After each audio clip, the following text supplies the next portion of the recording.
Hi,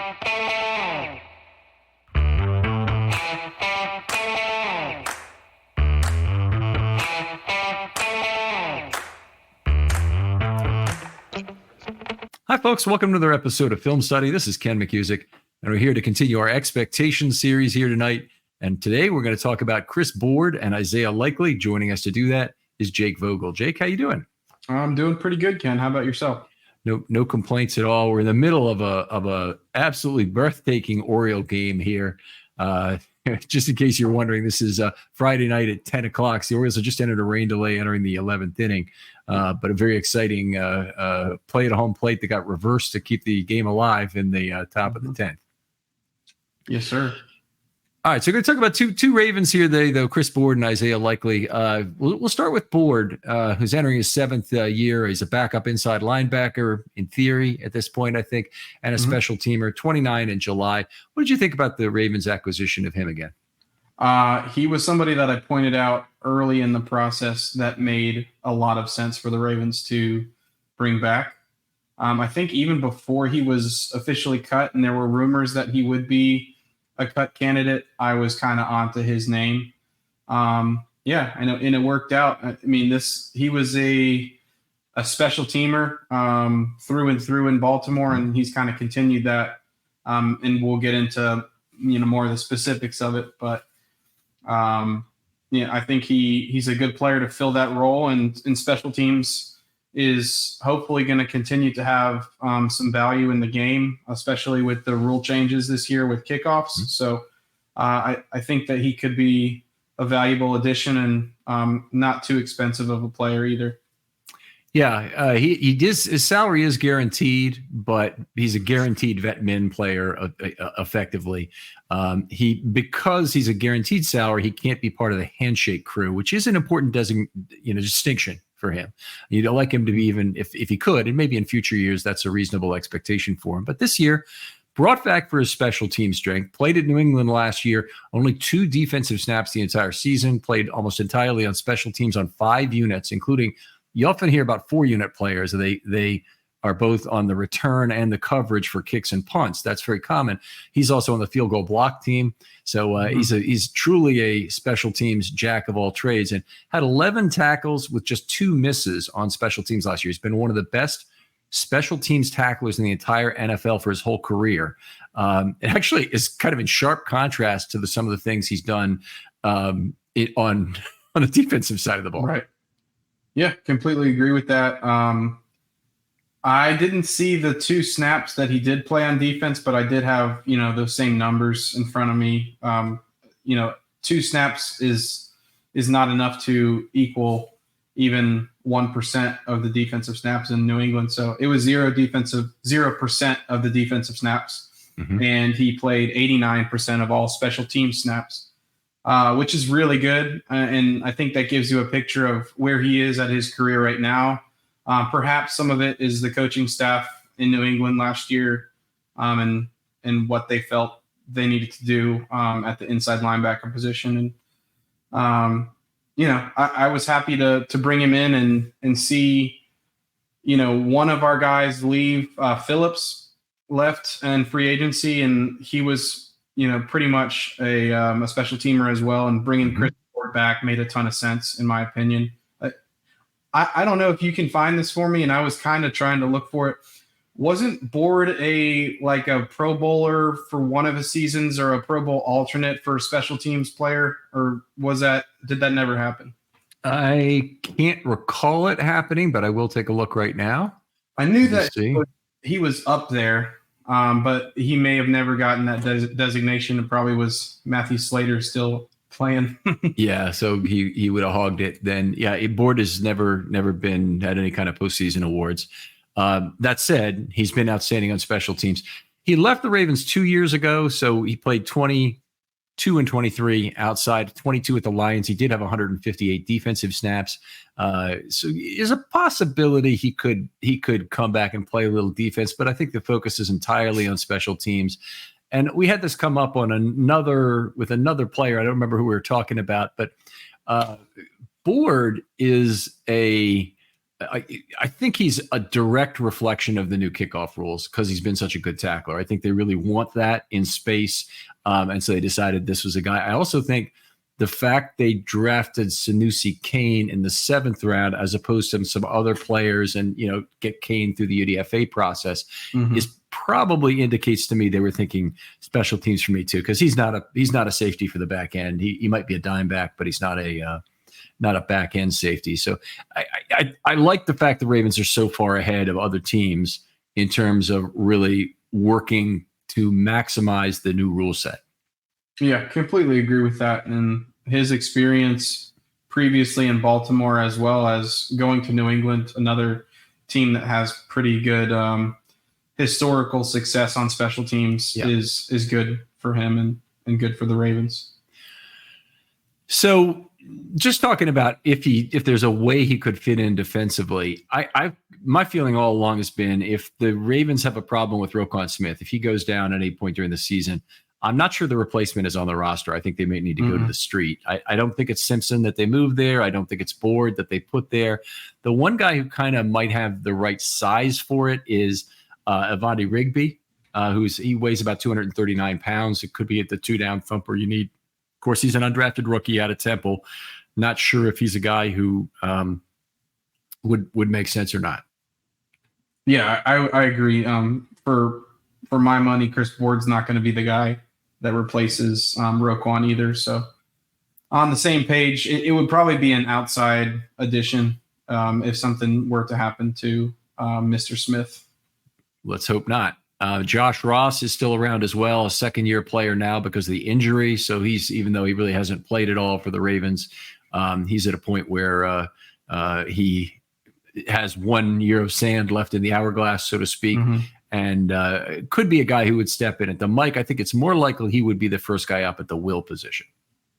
Yeah, I agree. He doesn't really seem like the Mike linebacker replacement either, but it's good that he's still floating around on the roster.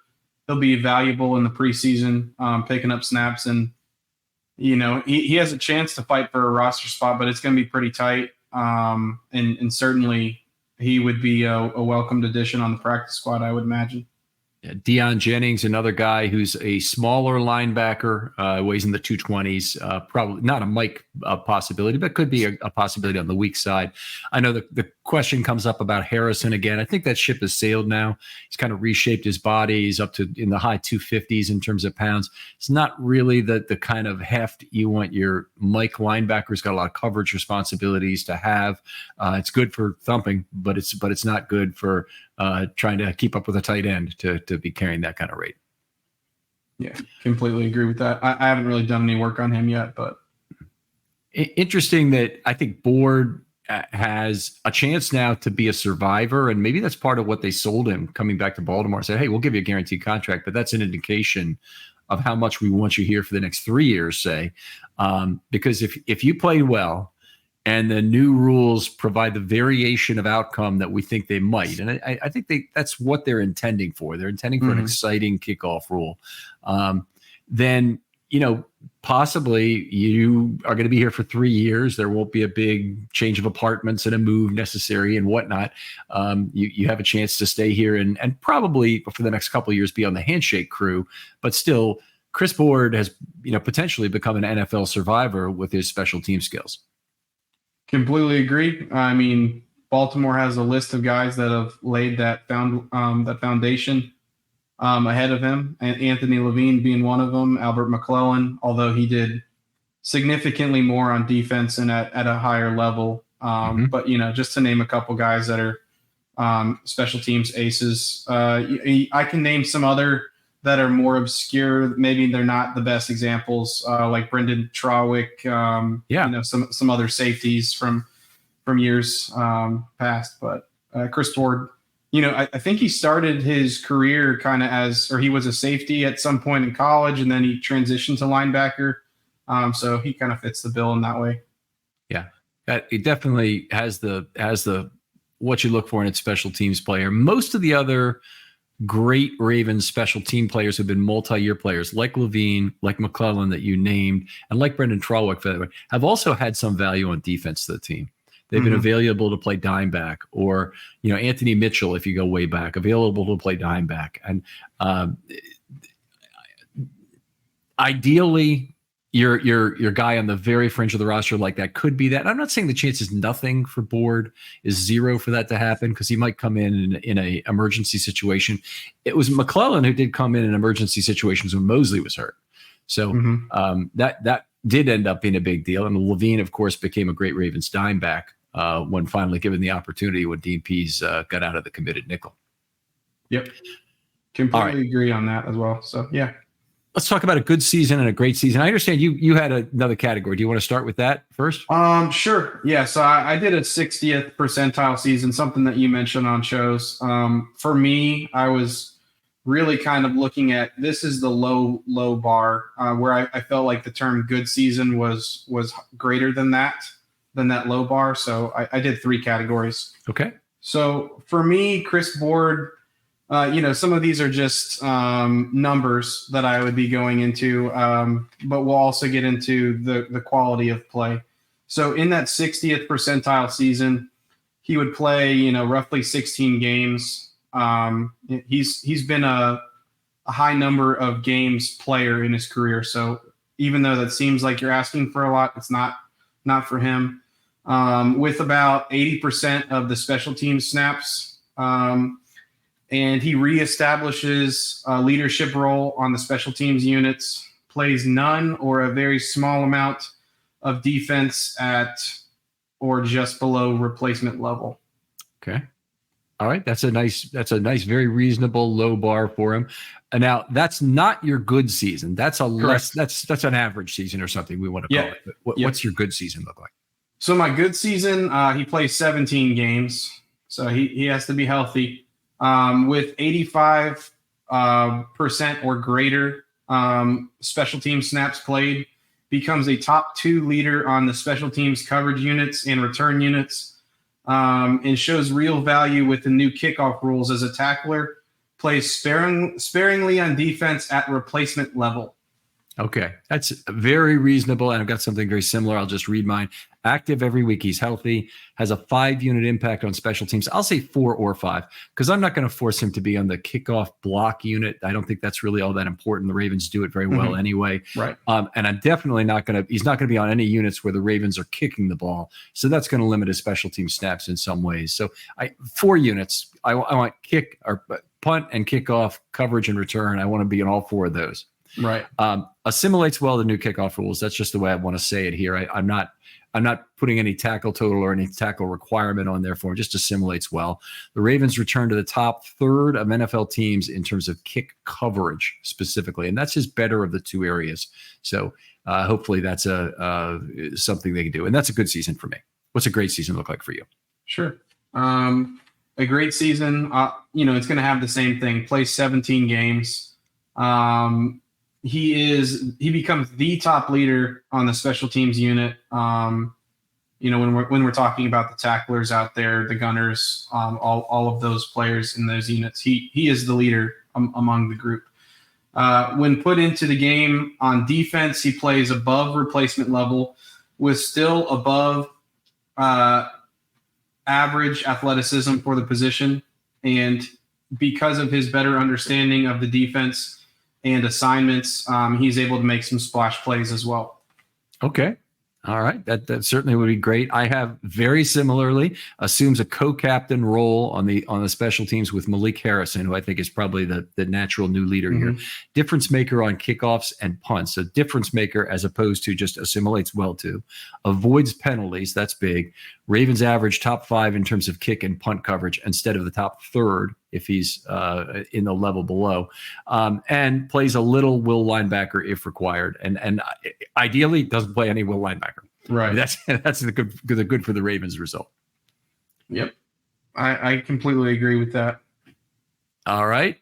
Wonderful. It's great when they turn out exactly the same. I also like it when somebody has something completely different that I didn't think of, and I'm jealous of how they put their stuff together. Let's move on. Talk about Isaiah Likely a little bit. 3rd-year tight end, turns 24 in April. Really broke out in the second half of last year, particularly with Mark Andrews' injury. What did you take away from that season for him? I mean, The tight ends were so uniquely efficient last year. Something that you've definitely mentioned in previous pods. So not trying to take away from anything that you've said. Anyways, he was a fantastic receiver. He showed his ability to create after the catch, like you saw on his college tape. And all of that's being said about the efficiency from that unit. Likely was only given 40 targets on the year. He was great with those amount of targets, but I feel like that bar is extremely low in terms of the volume he was given throughout the season, including the Mark Andrews injury. But his ability to come in and produce while, the top receiver essentially on the team was out for a significant period of time. That was really special to see. And I think going into this season, there's a lot of expectation for him. Yeah, it certainly is exciting. You mentioned the efficiency. There's 40 targets, 141.2 passer rating throwing to Likely this last year. 5 touchdowns, no interceptions. It was 12-0 for the tight ends as a whole. So that was pretty spectacular. Is a less was more season for the tight ends. They had a total of 110 targets, 195 targets the year before. So you can look at this two ways with the addition of Odell Beckham. Odell Beckham added some decent per play rate results for the Ravens. I don't think wasn't the problem. He didn't play all that much. He certainly didn't earn the entire amount that he made in terms of the quality of his play. But the tight ends getting 85 less targets, it helped the team in terms of rate efficiency like nobody's business to take a lot of the attention away from Mark Andrews. But also, it leaves you in that middle point, whereas they throw so much and that they're reducing efficiency with the 195 targets, and there's interceptions being created by the fact they're throwing to a contested Mark Andrews, or just a Mark Andrews who's tipping the ball and has a second defender collapsing on him very frequently. You don't obviously want that. But then you think, well, 110 targets and he gets 141.2 passer rating, and you're upset about it. It's like in gambling, there's only two things you can be: upset about losing, or upset because you didn't bet enough. And we were upset because we didn't bet enough in this last season in terms of the tight ends. Yeah, completely agree on that. 4 drops this last year, 10.5% rate. That's been a problem for Likely's career as a whole. It's something he still can get better at. And, it's only 40 targets, so to drop the ball 4 times is not good. He had some holding penalties earlier in his career, particularly in year 1 and in the preseason in year 1, that really brought into question what kind of a run blocker he'd be. Didn't have any holding calls, but had 2 OPI flags this last year. So a little too aggressive getting into the body of defenders to set up pick plays and whatnot. Yeah, I completely agree. The drop rate's not great. I definitely think you see him body catch at times. At other times he's able to make the spectacular catch like he did in Jacksonville, completely high pointing the ball, mossing those 2 defenders. So he has hands. He's just not the most consistent with them. His catch percentage, however, 75% on the year. It's not a large sample size, but that's a great catch percentage. If you compare that to somebody that we were mentioning earlier, Odell Beckham, his career percentage is in the 50s. So Likely is looking pretty good when you're comparing the two, but the volume is apples to oranges. Yeah, I agree with what you said, though. I think that he has room to grow as a blocker still, but we did see some strides in his run blocking this past season, and I think the Ravens are really trying to push Charlie Kolar into that direction too, to kind of give him a larger, more identified role on the offense. But if Likely is able to, take it another step forward, that's going to make him extremely valuable to the offense and really a two-way player for them. I would have a slightly different take on the run blocking. I think he kind of took during the regular season, particularly after a bad preseason in 2022 with a couple holding calls, 12 for 12 as a receiver in that preseason. So we saw a flash of 2023 receiving skills, but he didn't run block well coming out of the preseason. Then he had a holding call the regular season, but by and large, his run blocking was outstanding in 2022, and I would say he definitely took a step back in 23. And it's an area. It is 2 steps forward and 1 step back, because I think he's actually probably ahead of where I thought he'd be at this point in his career, particularly if you just combine the 2 seasons of results and you say, in total, Isaiah Likely's been a pretty damn good player. I would be really happy if he's able to consolidate his improvements as a run blocker, which I don't think really happened in 23. His 22 improvements in 23. That's just the way I would flag it. Sure. Yeah. I mean, I think that's fair. I don't really need to go back to his college tape, but I found he gave a lot of effort in his run blocking in college, and I think he was successful at it at times. And people kind of pegged him as this guy. There's no way he can run block, and I kind of felt differently. But he was more of an H-back type run blocker, get him out in space at the second level rather than your true inline tight end, taking a guy on 1v1 there. Yeah, take it on OLB a lot of times. Right. And sometimes it's some guy lines up wide and he's really got to make the block first. And then maybe he has tackle help, maybe he doesn't in terms of that. So that's a good point there. And the fact that Kolar is more inline probably means Kolar is getting the easier run blocking snaps. The pass blocking snaps, to the degree he has those, that's really tough to do inline. But the run blocking snaps, it might be easier. And I guess the counterpoint to that is that if he's split wide, if he's actually split or wide, either one was, but separate from the formation, he's going to get a lot of guys in level 2 and level 3. Those are quick guys who can give you trouble. But if you're a guy like Likely, who's quick on his own feet and able to keep his feet, it should be a blocking responsibility he should be able to handle. So hopefully it returns. I guess, it'll be one of the big questions of what we'll get to a little later is how they're going to use Andrews and Likely at the same time. But before we do that, kind of want to go back to Likely, the receiver, sure, and talk through some of the things that happened. So just if you're going through his year this last year, he caught 3 or 4 balls for 32 yards in the first 3 weeks. Nothing wrong with that. But he had that huge drop against Indianapolis on 3rd down that cost it was one of the plays that cost them that football game. You can look at the fair catch on the punt with 2:03 remaining that gave Indianapolis another chance. You can look at several different plays that did not get it done for the Ravens that game, but that was one of them. And that was unfortunate. And then he went 4 weeks without a target after that.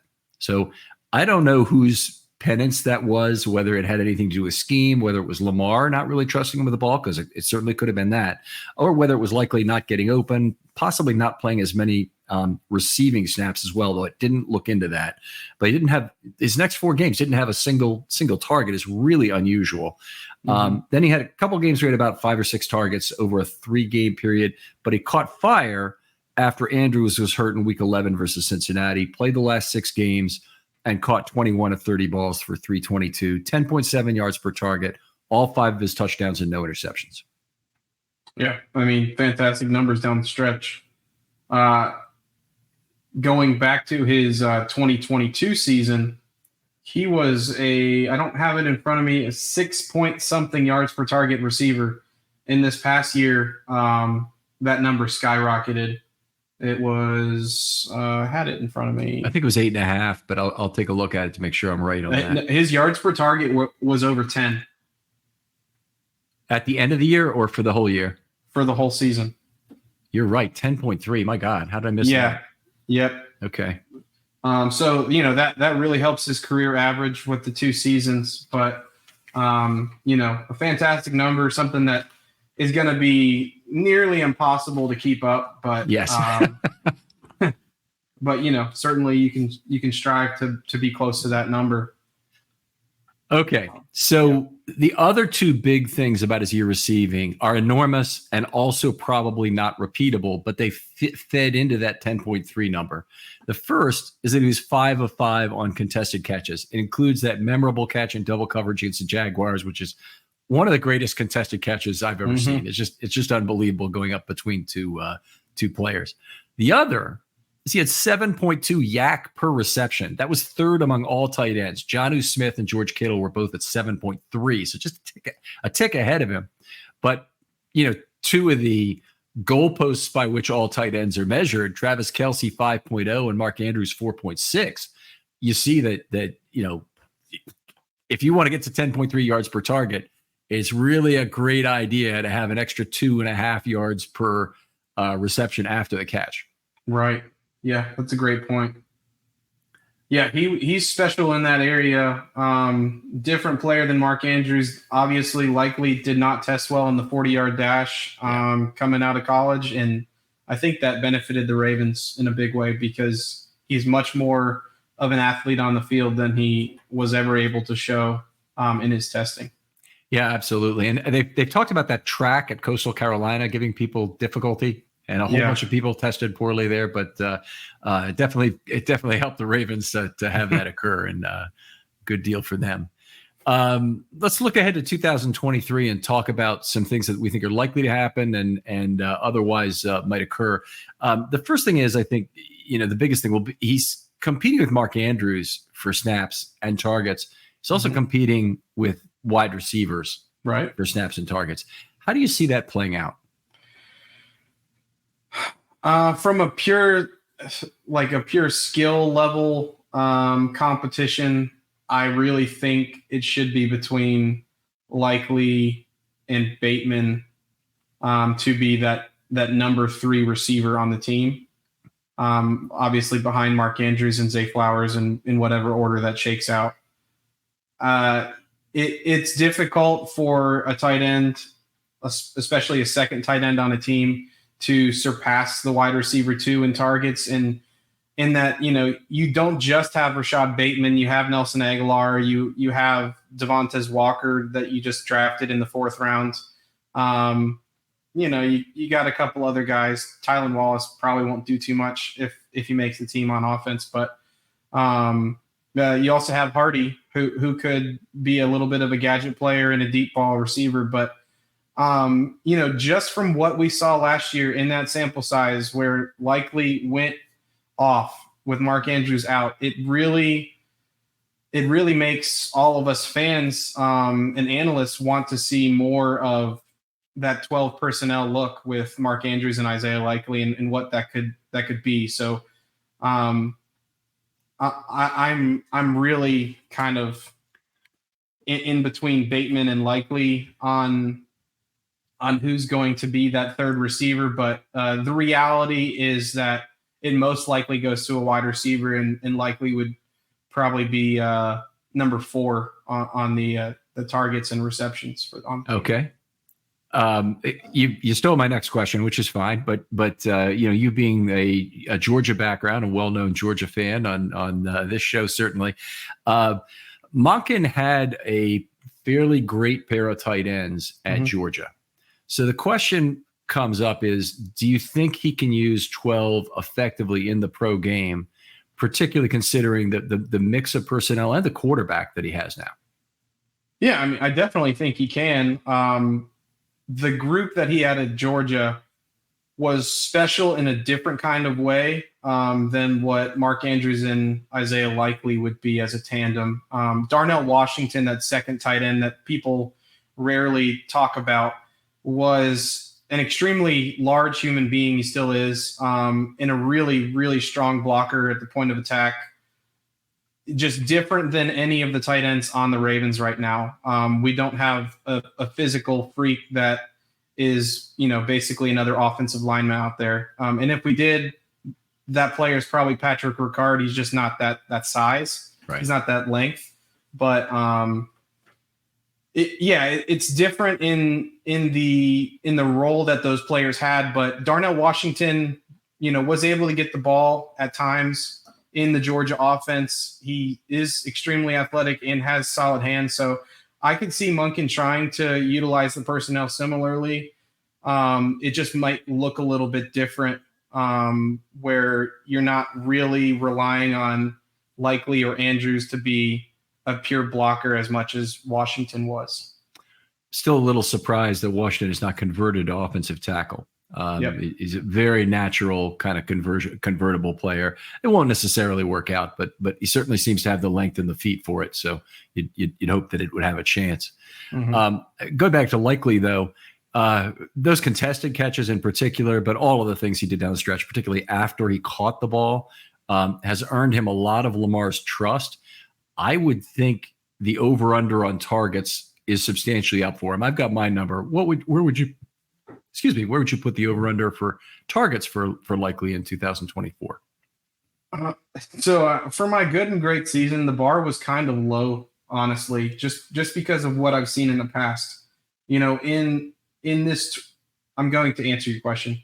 In this 2023 season, he obviously had the 40 targets and he played 17 games.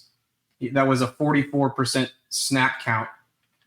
I don't know how much the snap count is going to increase. I think in a great season, that number is maybe around 50%, that would be awesome, kind of unheard of for a tight end too.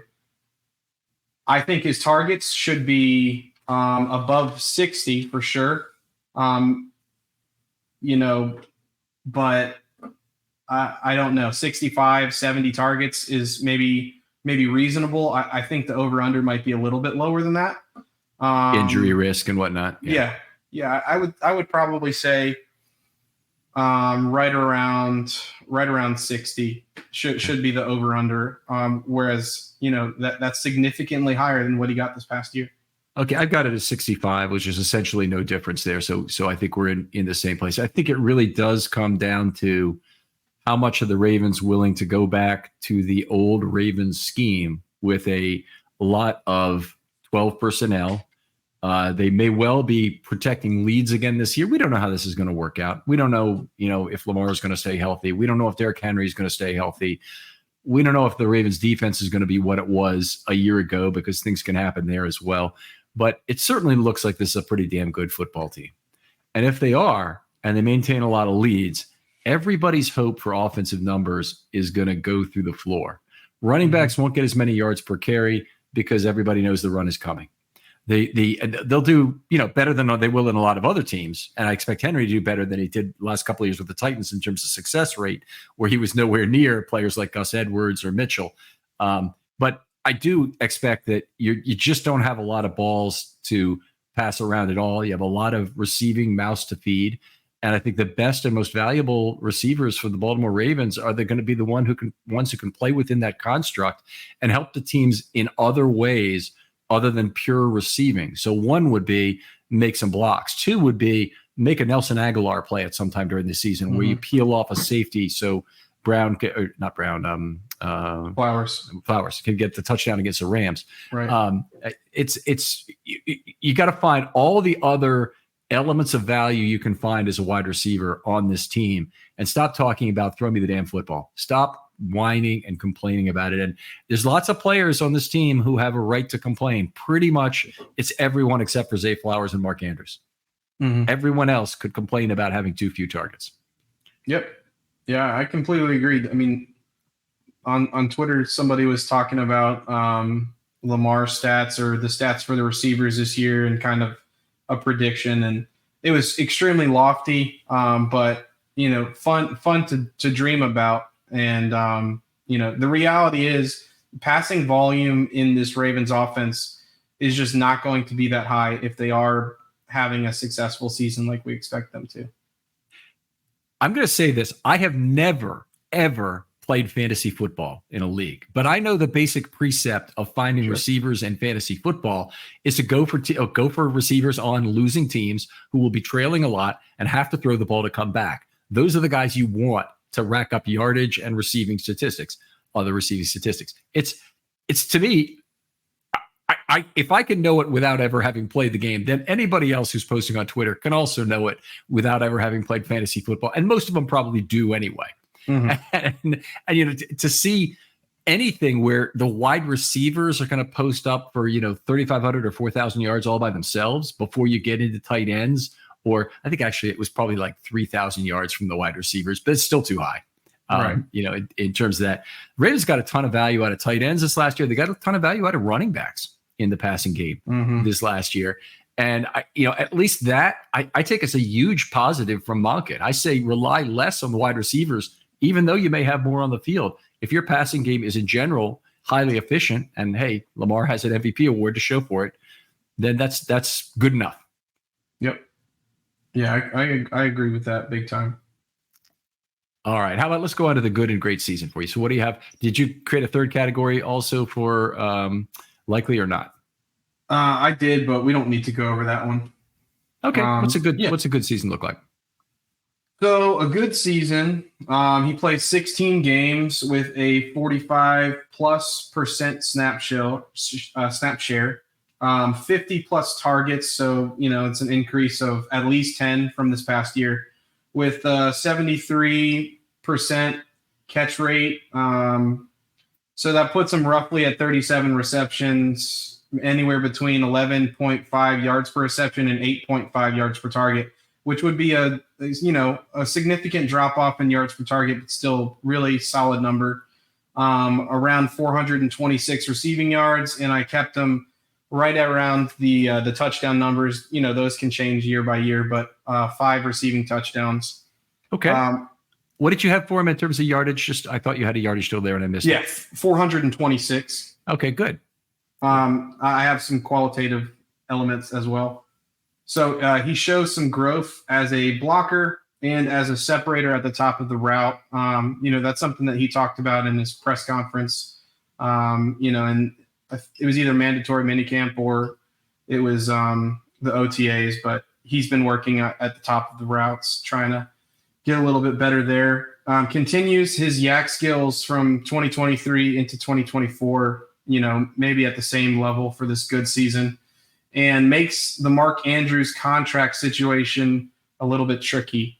Enters year 4, which would be 2025, as a must-involve player over wide receiver 2 to 3 types. Okay.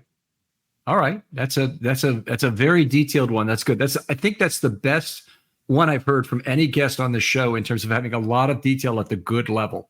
But that's good. I'll toss mine out there. A good season. He's healthy for 14 plus games. Run blocking improves to a level somewhere between 22 and 23.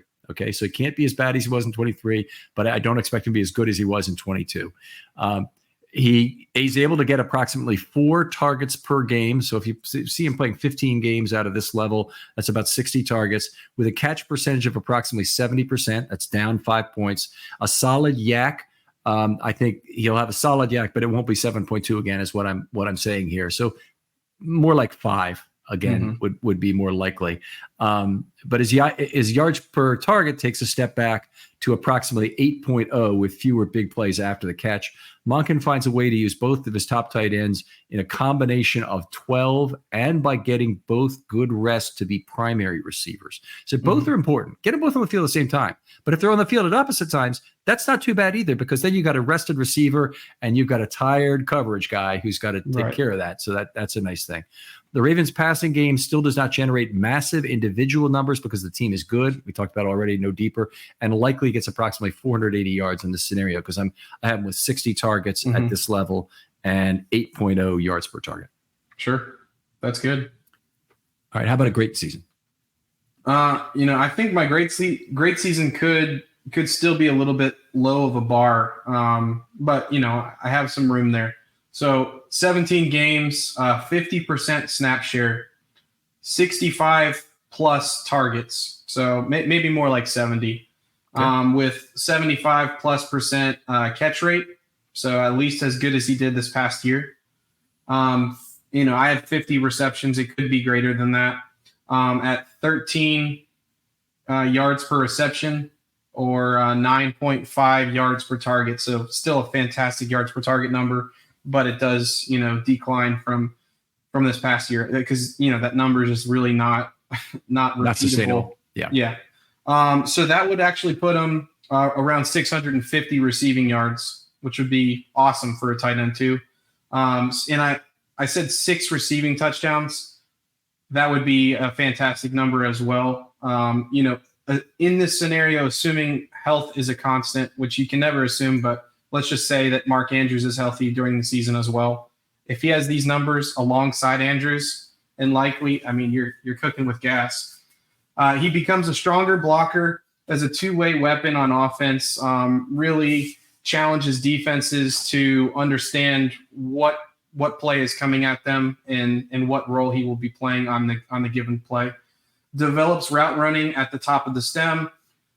His yak skills grow further from 2023. I'm not saying the number is necessarily better, but maybe his skills develop a little bit.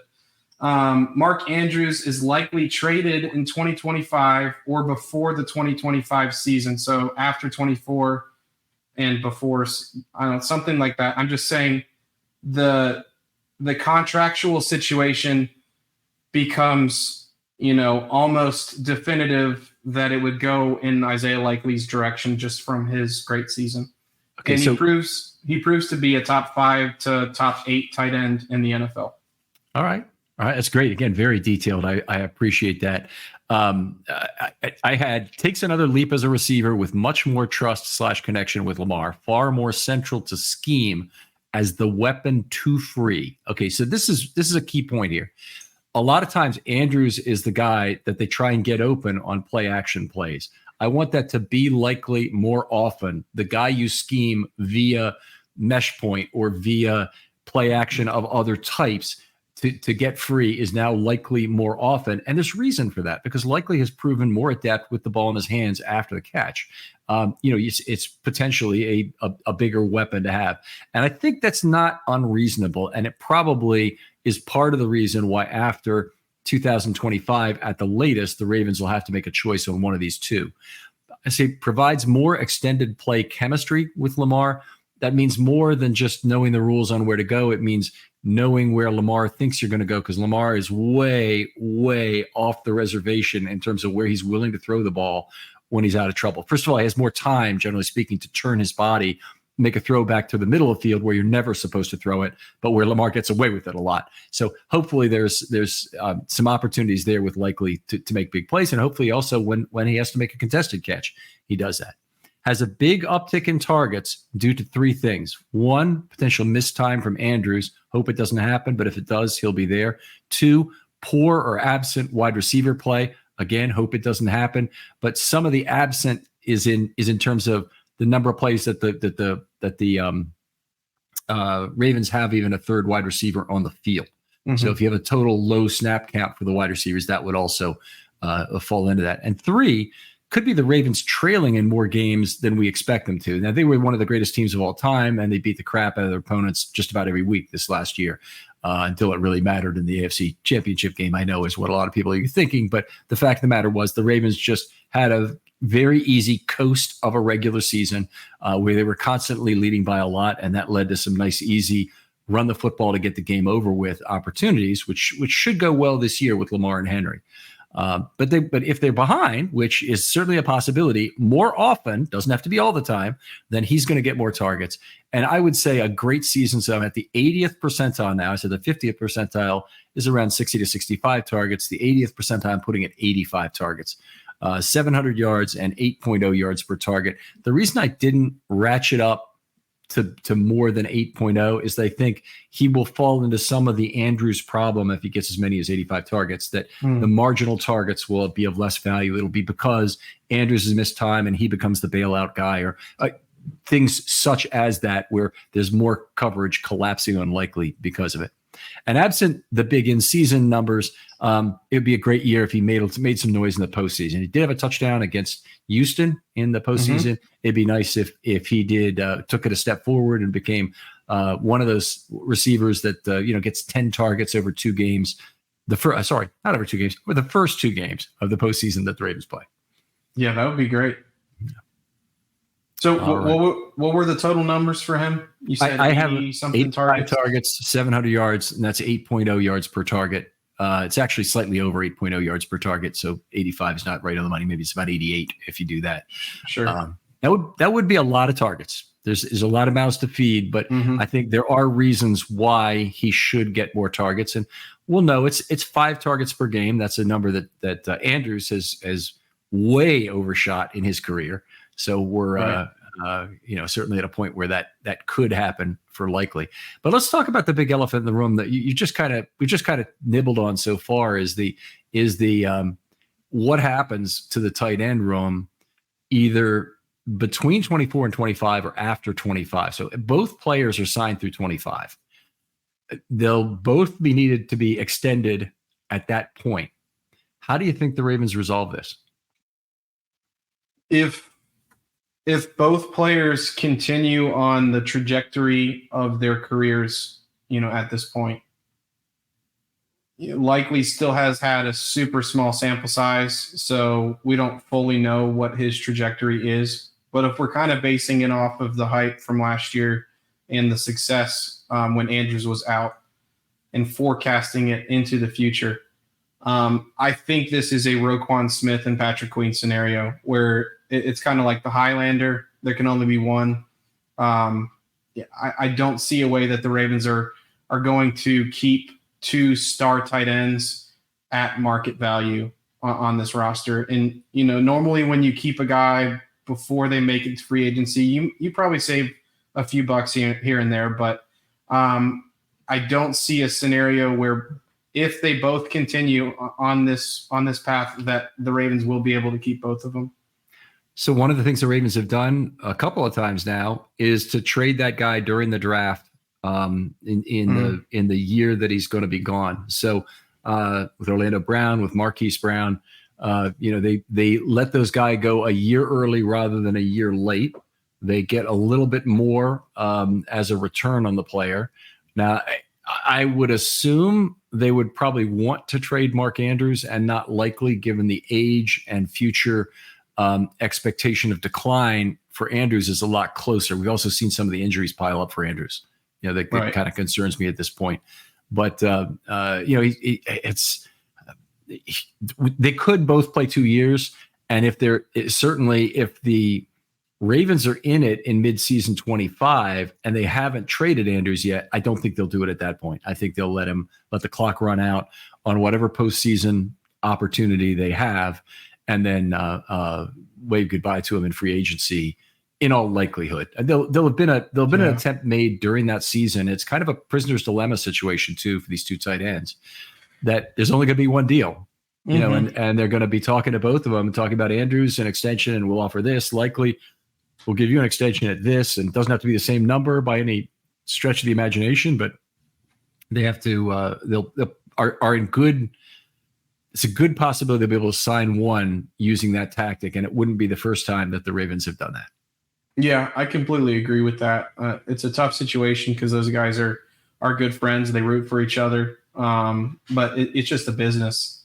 And I mean, that's a good situation for the Ravens. If you are a fan of a team that drafts extremely well and creates these so-called problems, that is a good thing. You could be a team that doesn't have any top 10 tight end, and you're looking for your guy where instead of that, as a Ravens fan, you're trying to figure out how to keep both of them. So, it's a good problem to have. It's a lot better than having zero tight ends and having to sign one of those two guys away from the Baltimore Ravens. Good luck with that. So, Jake, always a pleasure talking football with you. Tell folks where they can find your work online. I appreciate it, Ken. So I'm on Twitter or X at Real Jake Vogel, VOGEL. And I talk Ravens, I talk Georgia football, NFL, and SEC. I do enjoy playing fantasy football as well. So feel free to reach out and talk about any of those things with me. All right. Other folks out there, if you'd like to be on a film study short, hit me up. DMs are always open on Twitter. I'm looking for people who have a concern about the 2024 Ravens entering training camp. I'll do a set of shows probably in early July and mid-July to talk about what your concerns are. And because we're worrying people like all sports fans, we can always find 10 little holes to magnify up on about 25x into big holes on this team. That is actually a very complete freaking football team. But anyway, get those concerns into me, send it to me. I'll talk to you about what makes a reasonable show, and we'll schedule that and get it on. Jake, thanks again for coming on. Thank you, Ken. And we'll talk to you next time on Film Study.